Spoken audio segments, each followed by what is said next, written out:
বাংলাদেশের মানুষ চায় না এই চাঁদাবাজ, দখলদার, খুনি, ধর্ষক, জালেমের গোষ্ঠী বাংলাদেশের মাঝখানে বসো।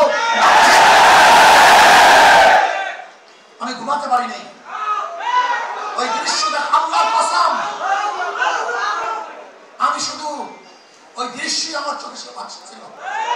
আমি বিশ্বাস করতে পারি নাই মানুষ শুধু জানেন কিভাবে এত অত্যাচার কিভাবে হয়। জালেমের গোষ্ঠী, খুনির গোষ্ঠী। শোনো, এক আবু সাইদের হত্যায় আওয়ামী লীগের মাসনাদকে ধ্বংস করে ফেলেছে। লিখে রাখো, 100 হত্যা বিএনপির মাসনাদ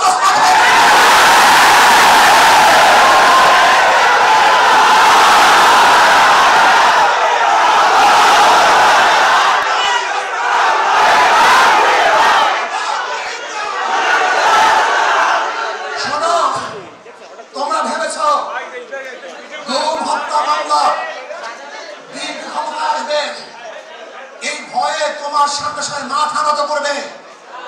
শিয়াল মাথা নত করতে পারে, ইঁদুর তোমার সামনে মাথা নত করতে পারে, লুভিরা তোমার সামনে মাথা নত করতে পারে, তুর্কিবাজরা তোমার পায়ের মধ্যে তৈলবদ্ধ করতে পারে। অবৈধ ক্ষমতা যারা স্বপ্ন দেখে তারা তোমার সামনে গিয়ে মাথা নত করতে পারে, বাস তোমার সামনে মাথা নত করবে না, তোমার সামনে দুর্বল হবে না।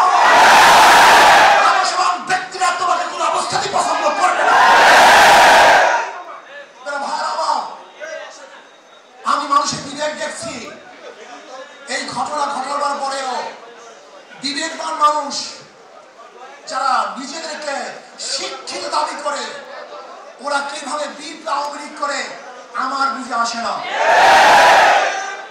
ওরা শিক্ষিত নয়, ওরা জ্ঞান পাপী। জ্ঞান পাপী ছাড়া এই দুর্নীতিবাজ, ধর্ষক, খুনিদের সাথে কোন মানুষের সম্পর্ক থাকতে পারে না।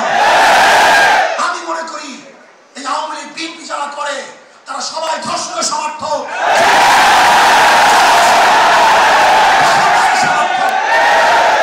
কোন ভদ্র মানুষ যাদের মধ্যে ভদ্রতা আছে, আদর্শবান, যারা আদর্শ লালন করে, যারা জাতিকে মুক্তি দিতে চায়, এই বাংলাদেশকে গোটা দুনিয়ার সামনে উঁচু করতে চায়, তারা কোন অবস্থাতে আওয়ামী লীগ বিএনপি করতে পারে না।